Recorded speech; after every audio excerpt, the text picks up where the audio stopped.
밥을 많이 먹고 왔는가? 소리가 좀 크게 들립니다.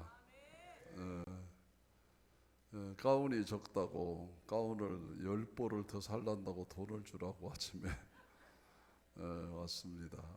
좋은 소식이죠. 또 관현악단은 여기 보면대가 적다고 더 살란다고 또 돈 주라고 하고,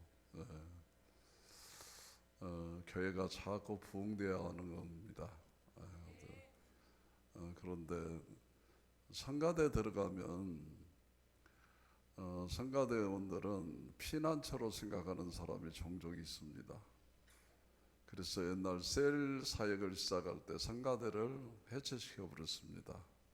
노래만 깨꼬리처럼 하재 사역은 안 한다. 그래서 원래 셀 교회가 성가대 없습니다. 찬양단으로 하는데 예배 중후함을 위해서 대형 교회는 반드시 성가대가 필요하구나 그걸 느꼈고, 소형교회 조그마한 개척교회들은 성가대 앉아불면 일할 사람이 없어. 그러니까 그런 교회는 성가대가 굳이 필요 없다라는 이론입니다. 중후한 찬양에 감사를 드리고 새 첫 주일을 맞이했습니다. 새해에 새로운 꿈과 비전으로 출발하시기 바랍니다. 오래전에 광고 문구 가운데 순간의 선택이 몇 년을 좌우한다 라고 했죠. 몇 년이죠? 10년을 좌우한다 라는 그런 이제 광고가 있었죠. 비록 상업 광고였지만 우리 인생의 깊은 철학을 가르쳐주는 의미가 담겨있는 말이었습니다. 선택은 지금 순간적으로 이루어질지라도 그 결과는 끝나지 않고 오래도록 이루어진다라는 그런 내용입니다.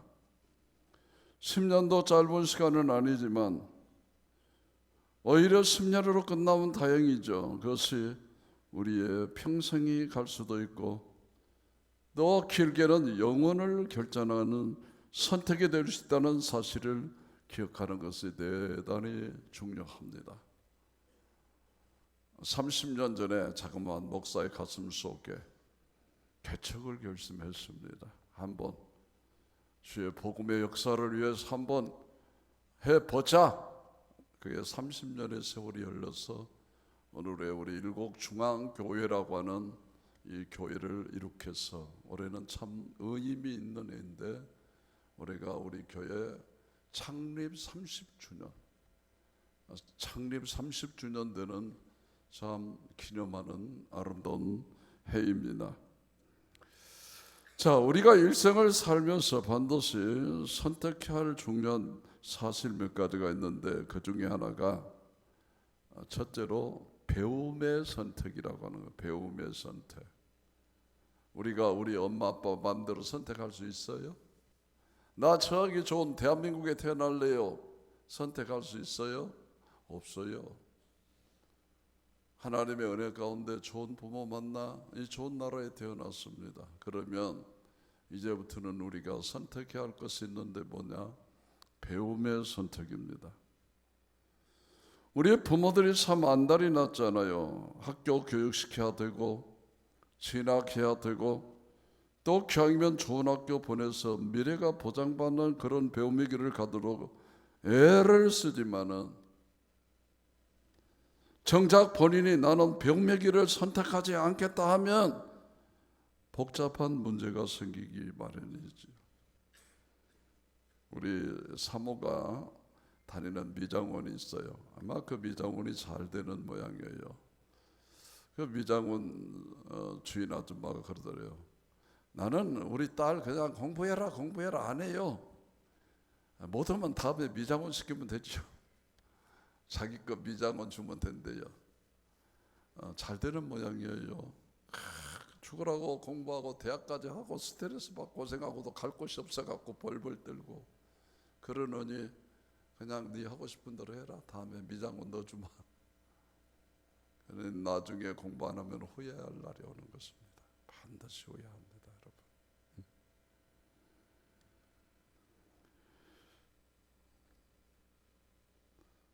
여러분. 여러분이 우리가 그 배우미를 선택하지 않겠다고 하면 복잡한 문제가 생기는 것이죠. 어찌됐든 좋은 여건 속에서 부모가 배려해주는 상황에서 공부를 하면 좋지만, 그렇지 못할 경우에 혹은 본인이 거절해서 공부를 선택하지 않았을 때는 본인 스스로가 나중에 그게 책임을 지는 아픔이 있더라, 그 말입니다.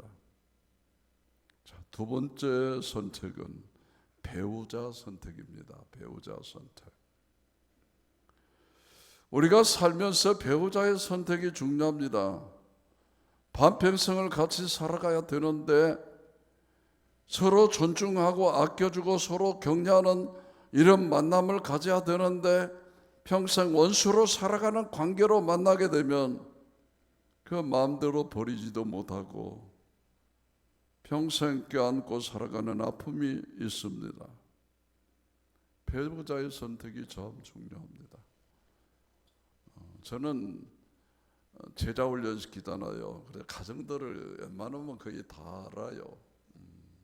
남편이 어떻고 아내가 어떻고, 어떤 가정은 참 행복하게 사는 그런 좋은 가정이 있는데 보면은 그렇지 못한 가정들이 있어요. 심지어 어떤 분은 그때 그 남자를 만났어야 되는데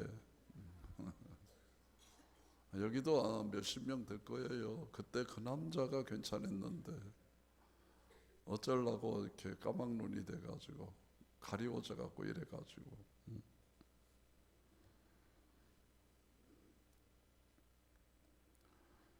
이 배우자 선택이 참 중요합니다. 그래서 우리 청년들이 이 문제를 놓고 기도해야 되고 또 깊이 숙고하고 육신적인 조건만 따지지 말고 영적인 조건도 따져봐서 이 선택을 잘해야 되는 것입니다. 세 번째는 직업의 선택입니다. 직업의 선택. 우리가 학교를 졸업하고 남자들의 경우에는 이것이 반드시 필수가 되고 여자들의 경우에는 선택의 폭이 점점 더 커가는데 이 직업을 선택하는 것이 대단히 중요합니다. 가정을 이끌고 나가기 위해서는 수입이 있어야 되는데 기왕이면 이 직업이 자기의 적성과 취미와 하고 싶은 일과 연결이 되면 참 좋지만 오늘날의 상황들이 그렇게 되지 않기 때문에 전혀 적성과 맞지 않는 직장에 들어가서 스트레스를 받고 어려움을 당하는 경우가 참 많습니다. 자, 직업을 선택하는 일이 참 중요합니다. 우리가 선택할 수 있는 그런 폭이 그리 넓지 않은 것이 참 문제라고 하는 것이죠. 네 번째는 사망과 영생의 선택이 있습니다. 무엇과 뭐? 사망과 영생. 너희 앞에 사망과 영생의 길이 있다. 너희가 선택하라 그러. 우리에게서 가장 중요한 선택입니다. 그것은 사망과 영생의 갈림길에서 사망을 쫓아갈 것이냐 영원을 선택할 것이냐에 대한 중요한 영적인 선택입니다. 이것은 만약에 선택하지 않으면 이 땅에서의 삶뿐만 아니라 영원한 나라에 가서도 영원히 불타는 형벌의 장소에 가서 살 것이냐 아니면 영원한 기쁨과 행복 있는 자리에서 살 것이냐는 아주 중요한 선택인 것이죠. 혹시 앞에 세 가지에서 우리가 만족함을 얻을 수 있는 선택을 하지 못했을지라도 이 마지막 선택만은 반드시 잘 해야 하는 아주 중요한 선택임을 우리는 기억해야 되는 것입니다.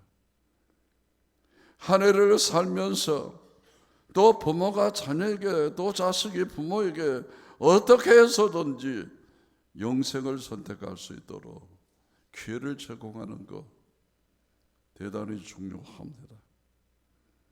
제가 이번에 중요한 정보를 하나 취득을 했었는데 지금은 시대가 과학이 발달해서 뇌를 촬영하는, 즉 뇌 세포의 움직임을 촬영하는 기술이 발달해서 식물 인간이 된 사람의 뇌를 가지고 살아있는지 죽어있는지를 체킹할 수 있다라고 하는 것입니다. 보통 뇌사라고 하죠. 뇌사. 뇌도 죽어버렸고 숨도 못 쉬고 인공호흡기로 그냥 들락날락 허파만 덜썩덜썩 시키는 그런 뇌사. 뇌가 다 죽었다. 그런데 사실은 뇌세포 중에 일부가 살아있는 사람들이 있다는, 이걸 발견하게 됐다라고 하는 것입니다, 여러분. 식물인간이 된 지 오래됐지만 사람들은 다 깨어나지 못하고 이야기하는데, 뇌세포를 촬영하는 기계에서 이 사람의 의식이 깨어있고 말을 다 듣고 있다는 걸 캐치하는 것입니다. 그래서 숨이 완전히 끊어지기 전까지는 비록 의식이 없어 보이더라도 복음을 전해야 된다라고 하는 거예요. 복음을 전해야 된다. 옛날에 우리 막내 동생이 사고로 죽었어요. 다 죽었다고. 인공호흡기만 껴놨는데 알 수가 없어. 이 호흡기만 빼면 끝났는데 어떻게 해야 되냐고 자꾸 그런데, 우리 매제 중에 하나가 가서, 내가 가서 어쩌냐 한번 꼬집어 봐라. 그랬더니 제가 꼬집은 가만히 아주 아프게 비틀은 온몸이 덜썩 뛰는 거예요. 깜짝 놀랐어요. 오메, 이놈 안 죽었네, 살았네. 이 신경이 살아가지고 온몸이 꿈쩍거리는 거예요. 살 줄 알았더니 그 뒤로 죽기는 죽었어요. 제가 이 정보를 알았더라면 그때 연호야, 예수 믿어야 돼. 지옥 있고 천국 있어. 정신 차려라. 예수 따라해라. 예수 따라해라. 그랬을 텐데 그때는 몰랐어.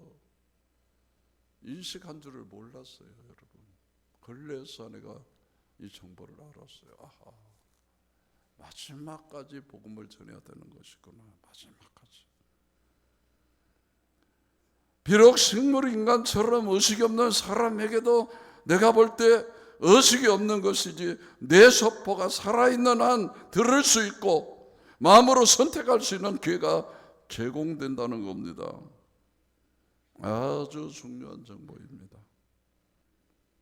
어찌됐건 우리는 지금 건강할 때는 전도를 할 것이냐 말 것이냐를 고민하지만, 죽어가는 사람의 입장에서는 한 번만이라도 복음을 들을 수 있는 기회가 주어진다면 영원히 결정될 수 있다고 하는 것입니다. 여러분, 우리는 감사하게도 건강할 때 이렇게 걸어 나와서 신앙생활을 하게 되고 또 축복된 인생을 결정할 수 있는 이런 기회가 주어졌다는 게 얼마나 큰 축복인지 모릅니다. 이런 복음을 듣지 못한 사람에게 우리가 빨리 복음을 전하고 그들이 영생을 선택할 수 있는 기회를 줘야 되는 것이죠. 이런 선택들이 우리 생애를 좌우하고 우리의 마지막 생애를 축복된 인생을 살 것이냐 아니면 상실의 삶을 살 것이냐를 결정한 중요한 순간들이라고 하는 것이죠. 어느 학교를 선택했느냐, 어떤 배움의 자세로 공부했느냐에 따라서 죽을 때까지 우리의 학력이 따라다니지 않습니까? 여러분, 공부하는 게 참 중요합니다. 배우자 선택하는 거 참 중요합니다. 얼굴에 평화가 있고 집에 돌아오면 안식이 있어야 되고, 이 세상 어딘가에 나를 격려하고 지지하고 내가 어떤 짓을 해도 내 편에 서줄 수 있는 한 사람이 있다라고 하는 것은 그 사람 인생의 빛이요 꿈이요 성공인 것입니다. 그러나 시대가 불행해지다 보니까 이런 배우자 만나기가 정말 어려운 시대를 살아가고 있습니다. 기왕 만난 거 벗어버리려 생각하지 말고 지금부터 더 열심히 기도하고 열심히 공부 잘해서 빵빵하게 격려하고 지지합시다. 기왕에 사는 인생 좀 행복하게 사십시다. 아멘이십니까? 자, 오늘 본문에 보니까 우리 주님도 결심하셨다고. 우리 주님도 결심하셨다. 그대로 되는 대로 산다가 아니라 우리 주님께서 승천하실 계약이 차 가운데 예루살렘을 향하여 올라가기로 굳게 결심하시고, 뭐하러 가는데 지금 예루살렘에? 죽으러 가는데, 십자가 지고 고통당하러 가는데 그냥 돼? 굳게 결심하시고. 아니, 예수님처럼 전능하신 분이 뭘 결심할 때 있는가라고 생각할 수 있는데, 이게 우리네 인생길입니다. 되는 대로 살지 말고 계획하고 결단하고 결심하고 사시라는 겁니다. 한 해를 정리하고 또 한 해를 맞이하면서 어떤 마음의 자세를 가지고 새로운 시간을 맞이할 것이냐 결심하며 살아야 합니다. 되는 대로 살지 말고 우리 결심하면서 삽시다. 자, 본문에 보니까 예수님께서 결심하여 가시는데도 방해꾼들이 있었죠. 결심한다고 다 되는 게 아니야. 누구요? 사마리아인들. 이걸 본 제자 야고보와 요한이 제안합니다. 하늘에서 불을 내려서 그것들을 확 태워버리자는 것이죠. 그러다 예수님께서 뒤지게 혼났죠. 그리고서 다른 길을 택하여 예수님이 가셨다. 다른 마을 쪽으로. 예수님의 결심은 대단했습니다. 자, 그러면 우리들은 한 해를 살아가면서 무엇을 결심해야 될까? 저는 오늘 세 가지로 말씀드리고자 합니다. 어려운 얘기 아닙니다. 지금 우리 현실을 바라보면서 우리 교회의 미래를 바라보면서 무엇을 결심할 것인가? 첫째는 은혜의 결단을 하자. 언어의 결단을 하자. 따라서 하라니까. 은혜의 결단을 하자. 되게 하기 싫은가비요. 대단히 중요합니다. 이 말이 사람을 살리기도 하고 죽이기도 하는 것이에요, 여러분. 말 한마디 무서운 것입니다. 자, 시편 17편 3절 말씀을 보겠습니다. 주께서 내 마음을 시험하시고 밤에 내게 오시어서 나를 감찰하시으나 흠을 찾지 못하셨으니 내가 결심하고 입으로 범죄치 아니하리이다. 주님이 오셔서 시험했어. 감찰했어. 그런데 허물을 못 찾았어. 나한테. 왜? 내가 입을 범죄치 않기로 결심했기 때문에.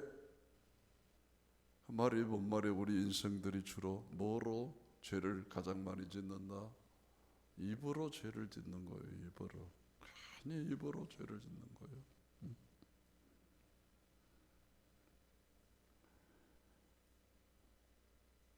말로 누군가를 죽이고 해치는 일, 입으로 범죄하는 일을 안 하겠다고 결심했다고 말이죠. 안 하겠다. 근데 여러분, 우리 한국 사람들은 참 보장도 크고 대단해요. 그래서 서울 가본 사람 이긴다, 안 가본 사람 이긴다? 세상에 우리 한국 사람들 대단도해. 안 본 일도 실질적으로 눈으로 본 것처럼 얘기를 해불거든. 이번에도 노예에서 그런 일이 일어나고 난리가 났어요. 아마 그 사람이 독한 말 마음 품고 경찰서 한 번만 찾아갔으면 지금 서너 명이 지금 목회 못 오고 감옥에 들어있을 사건이 터져버렸어요. 대단해. 보장들도 좋아 그렇게.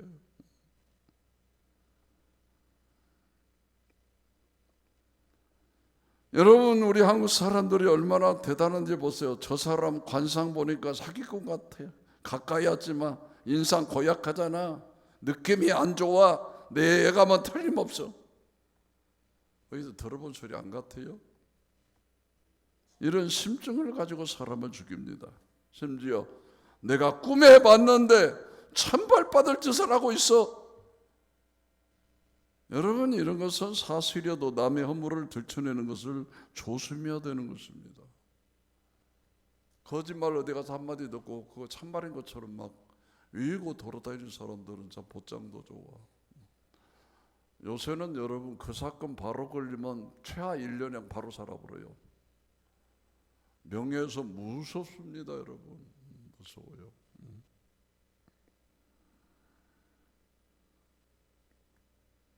자기 느낌을 가지고 모든 것을 판단하고 결정하고 정죄하고 심판의 칼날을 꽂습니다.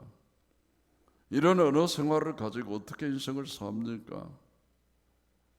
내가 결심하고 입으로 범죄치 아니하리이다. 절대로 남을 공격하는 말을 하지 마십시오. 새해 첫 주일에 결심하십시다. 내가 내 이 입 가지고 사람 죽이지 않겠다. 단점 얘기하지 않겠다. 부정적인 얘기, 남 망하게 하는 얘기하지 않겠다. 내가 입을 벌리면 살리는 말만 할 것이다.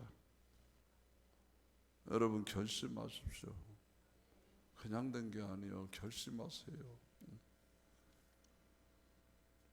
야고보서 3장 2절을 한번 보시죠. 야고보서 3장 2절. 우리가 다 실수가 많으니 만일 말에 실수가 없는 자라면 곧 온전한 사람이라 능히 온 몸도 굴레 씌우리라. 우리가 실수가 많아요. 그 중에 말에 실수가 말에 실수가 없으면 온전하다 그래. 온전하다. 여러분, 언어가 순화되고 언어가 바뀌어진 사람은 온 세계를 정복할 수 있습니다. 그렇게 말이 어렵습니다. 심지어 우리의 구원도 마음으로 믿고 입으로 시인하면 그랬습니다. 말이 바뀌지 않으면 신앙에도 문제가 있습니다.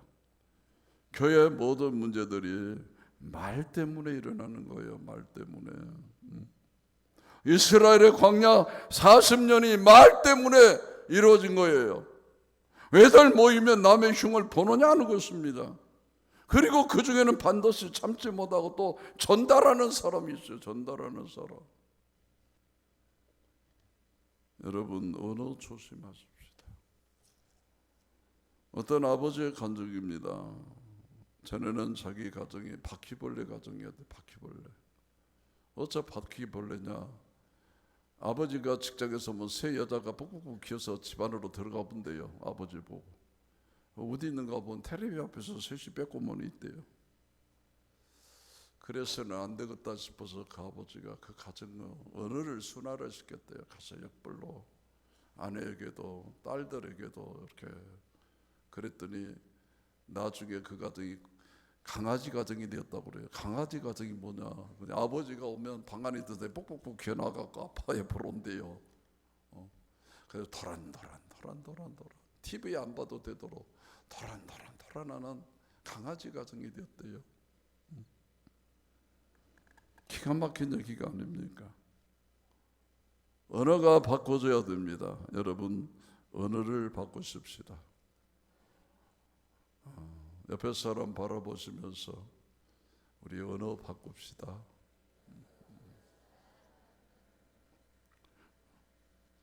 두 번째로는 기도를 하는 결단을 가지십시다.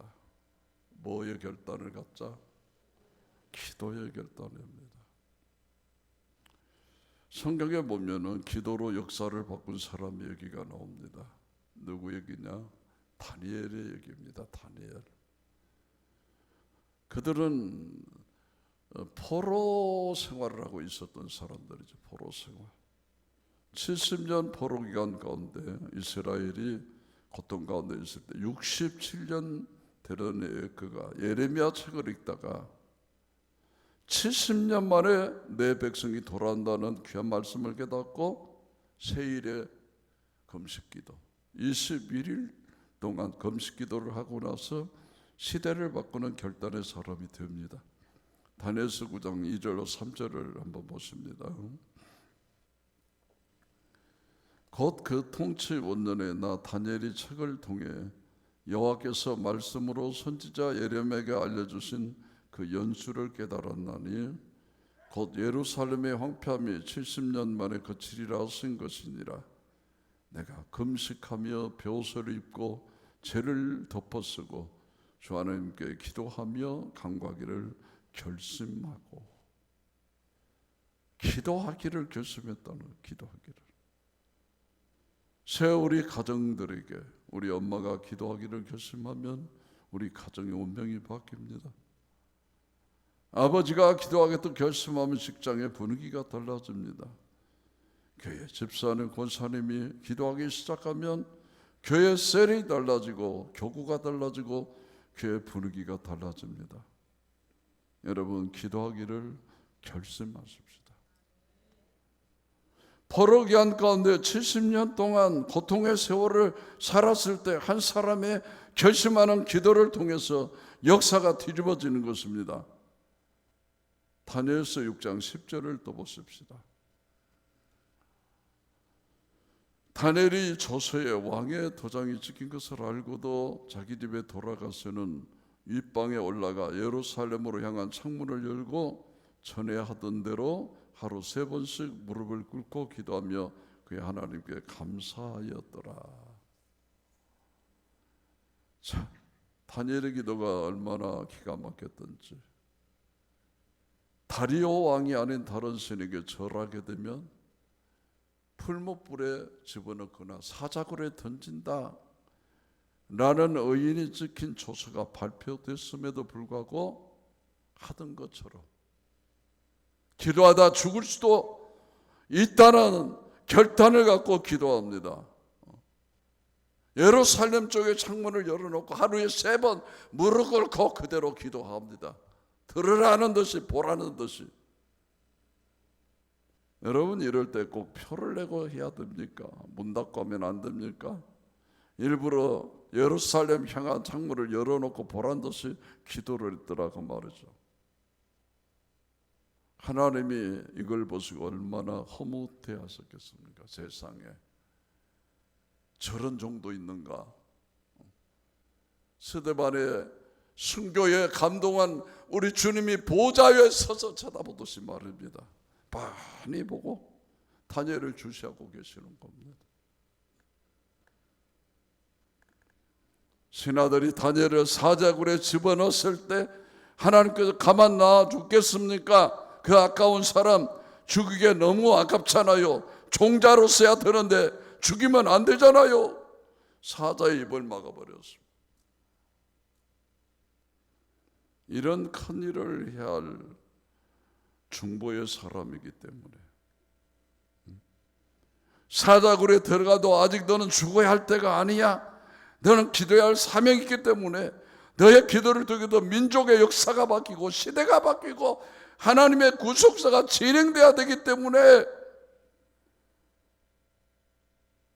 하나님께서 자연의 법칙을 무시하고 사자 입을 막아버린 것입니다. 얼마나 멋있는 역사입니까? 새해 우리가 기도하기를 결심합시다. 가정의 문제가 꼬입니까? 자식들의 문제가 해결이 안 됩니까? 왜 걱정하십니까? 기도하면 되는데.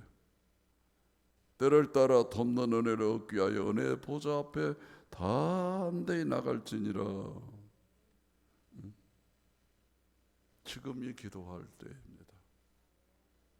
전에 어떤 분들이 중보 기도한다고 또 그것이 양에 앉았더니 또 어디 가서 기도 모임 모인다고 거기서 별 소리들이 다 돌아다녀갖고 결국 내 귀에까지 돌아왔어.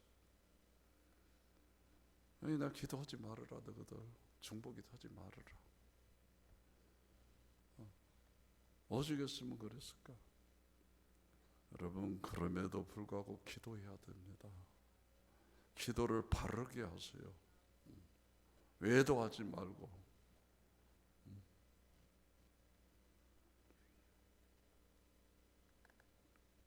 지금 우리 아이들에게 기도로 지원해 줘야 될 일이 있습니다.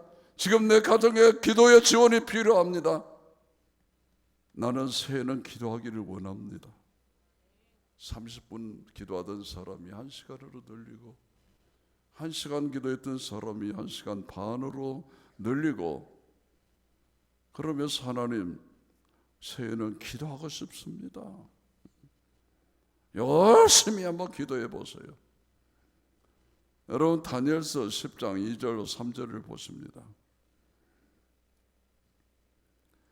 그때 나 다니엘이 세일의 동안을 슬퍼하며 세일이가 자기까지 좋은 떡을 먹지 아니하며 고기와 포도주를 입에 대지 아니하며 또 기름을 바르지 아니하니라. 10장 12절을 또 봅니다.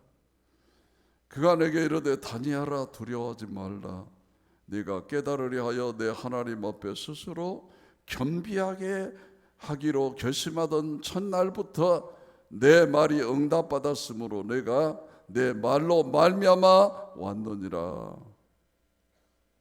세상에 기도하기로 결심하니까 벌써 그날부터 하늘에서 가브리엘 천사장이 파송을 받은 것이죠.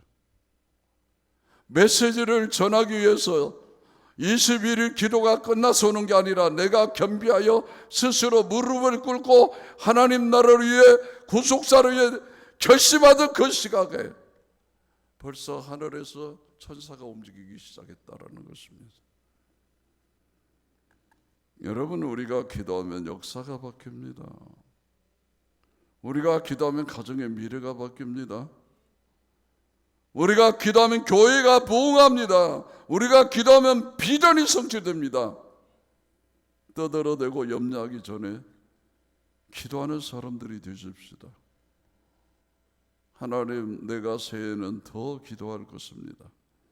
기도의 분량을 늘릴 것입니다. 혼자 기도하지 않고 내가 기도의 파트너를 만들어서 함께 기도할 것입니다. 얼마나 좋습니까? 혼자 결심하면 잘 안 됩니다. 내 새벽기도 같이 가게, 우리 같이 서로 깨우게, 얼마나 힘이 되는 것입니까, 여러분?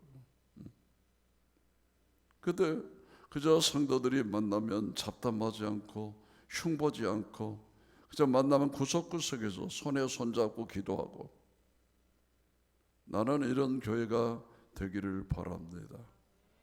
저는 지금도 잊지 못해요. 우리 교회 권사님 중에 자식이 이제 수능고사를 보고 대학을 가야 되는데 교회를 오면은 저기 차가운 돌 있잖아 앞에, 그놈에 무릎 꿇고 앉아서 기도를 해요. 여러 번 봤어. 하나님이 다 보셨어. 서울대학교 들어갔어. 여러분, 기도를 놓치면 우리 인생의 소망은 끊어집니다. 왜? 기도 외에는 이런 유가 나갈 수가 없다 그러셨거든요. 기도하십시다. 마지막 세 번째는 바른 삶에 대한 결단입니다. 바른 삶에 대한 결단. 자, 룻기서를 보면 룻이 바른 삶에 대한 결단하는 걸 볼 수 있는데, 이걸 영적인 결단이다. 그런 영적인 결단. 룻기서 1장 16절로 18절까지 보십니다. 룻이 가로되 내게 어머니를 떠나며 어머니를 따르지 말고 돌아가라 강권하지 마옵소서. 어머니께서 가시는 곳에 나도 가고 어머니께서 머무시는 곳에 나도 머물겠나이다. 어머니의 백성이 나의 백성이 되고 어머니의 하나님이 나의 하나님이 되시리니 어머니께서 죽으시는 곳에서 나도 죽어 그게 묻힐 것이라. 만일 내가 죽는 일 외에 어머니를 떠나면 여호와께서 내게 벌을 내리시고 더 내리시기를 원하나이다 하는지라. 나오미가 룻이 자기와 함께 가기로 결심함을 보고 그에게 말하기를 거치니라. 룻이 무엇을 결심했느냐? 룻이 자기와 함께 가기로 굳게 결심함을 보고, 누구와? 시어머니와. 여러분 요새 보면은 부모님들을 서로 안 모시려게. 그런데 부모님이 재산이 좀 있으면 제일 간사한 자식이 달라붙어. 막 꼬시고 부모님 꼬셔가지고 어떻게 갖고 있는 거 뺏어불고는 톡 잡으러. 그거 조심해. 그렇게 간사하게 달라든 것들은 다 나중에 묻고 잡을 것들이야. 자식도 분별 좀 할 줄 알아야 돼. 우리나라는 독립군들이 너무 많아가지고 독립을 잘한답니다. 독립. 짜장면집에 가서 종업원이 배달하고 배우고 막 몇 년 하더니 그 바로 옆에다 짜장면 차려버렸어. 독립군이야, 독립군. 요새 교회도 독립군들이 많답니다. 이 독립정신, 일본에서 독립하고 공산주의에서 독립한 거 이런 것은 좋지만 부부가 독립하고 부모 자식이 독립하고 동업자가 독립하고 그런 것은 좋은 것이 아닙니다, 여러분.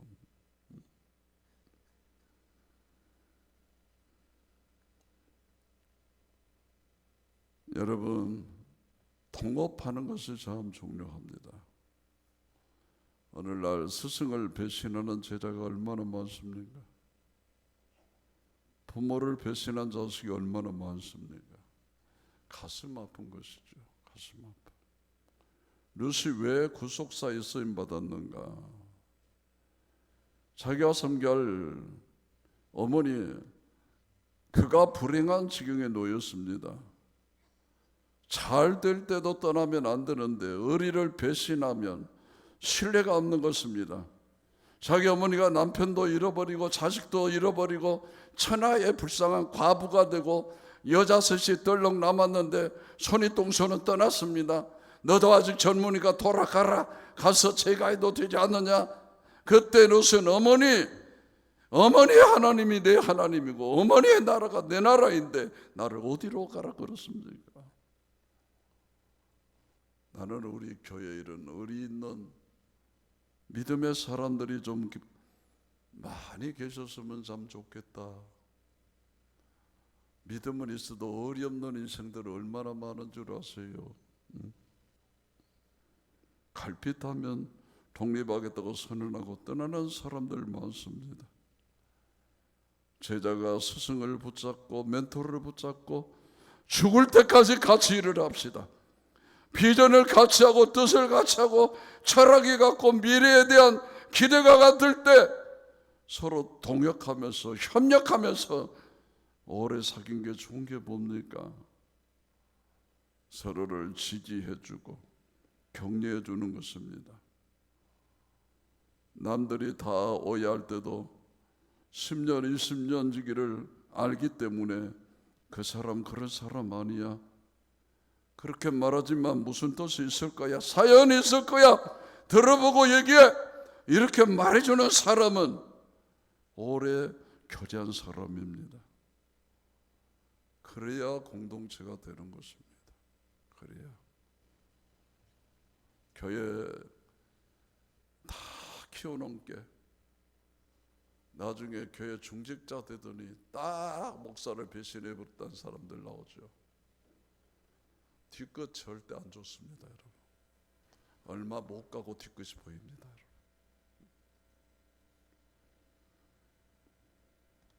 룻은 나오미를 따라 가봐야 아무것도 얻어먹을 게 없었습니다. 그런데 이 의리를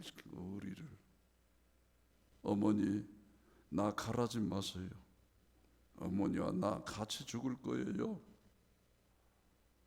교회 안에도 이런 셀 리더와 셀 가족들의 관계, 목사와 양들의 관계가 이런 관계여야 됩니다. 서로 협력하고 비전을 이루기 위해서 힘을 합해주고 약점이 있을 때는 보완해주고 불행할 때는 격려해주고 어려움 당했을 때는 가서 짓밟아 버리는 게 아니라 다 덮으면서 내가 책임지겠습니다. 내가 죽을 때까지 어머니 보호하겠습니다. 나를 가라고만 하지 마십시오. 이런 사람이 공동체에서 하나님이 쓰시는 사람이에요. 작년 말에 교회를 은퇴하는 목사님이 계셨어요. 그분이 항상 하는 말이, 내가 경험이 없어서 교회를 이 지경으로 만들어서 끌끌어 있던 분인데,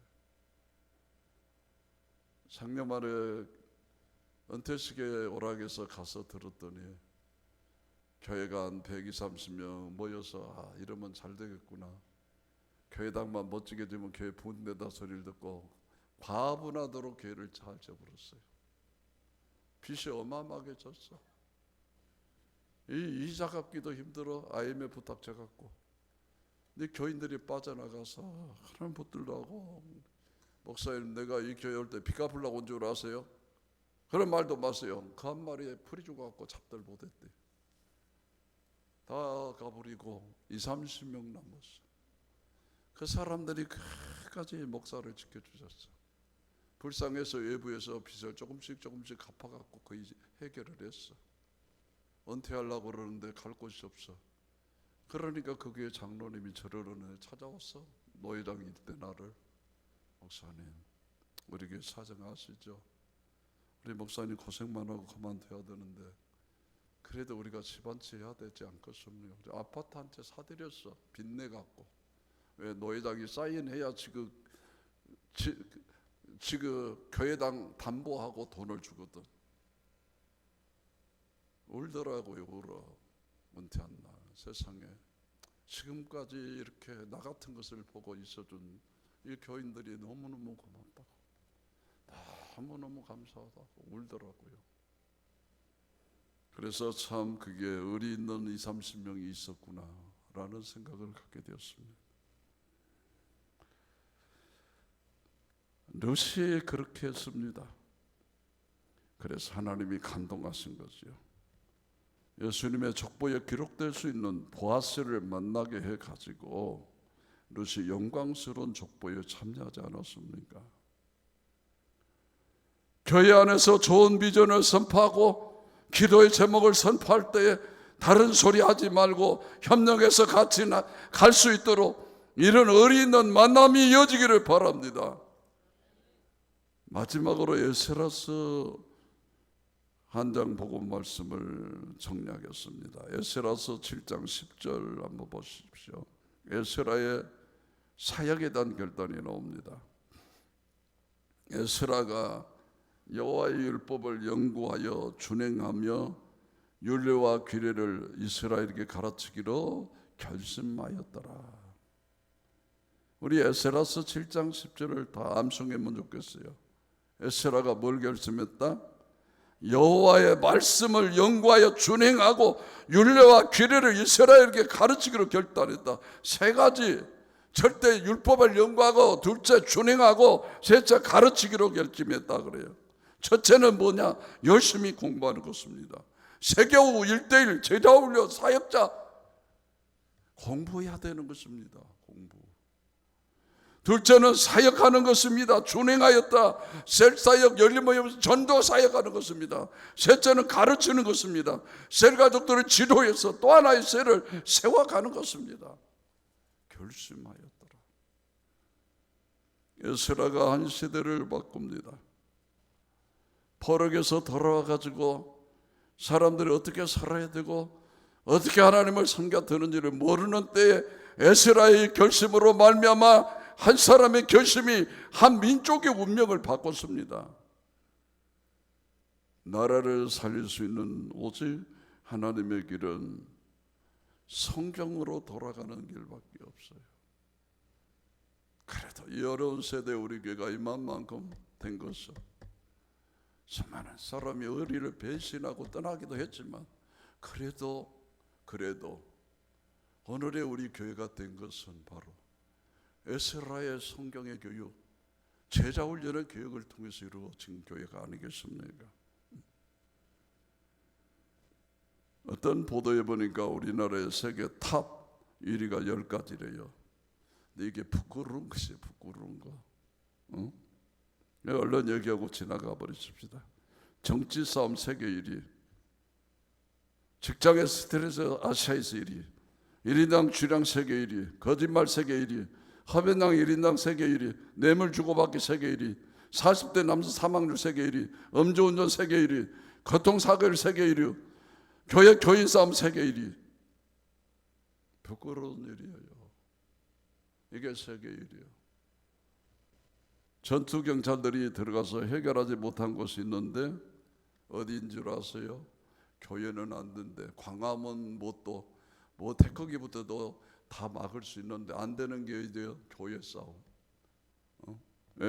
환난과 핍박 중에도 성도는 신앙 지켰네. 그러면서 하는 데는 해볼 재간이 없대요.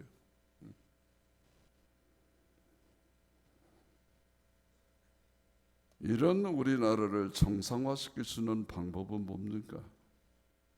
말씀 운동입니다. 말씀 운동.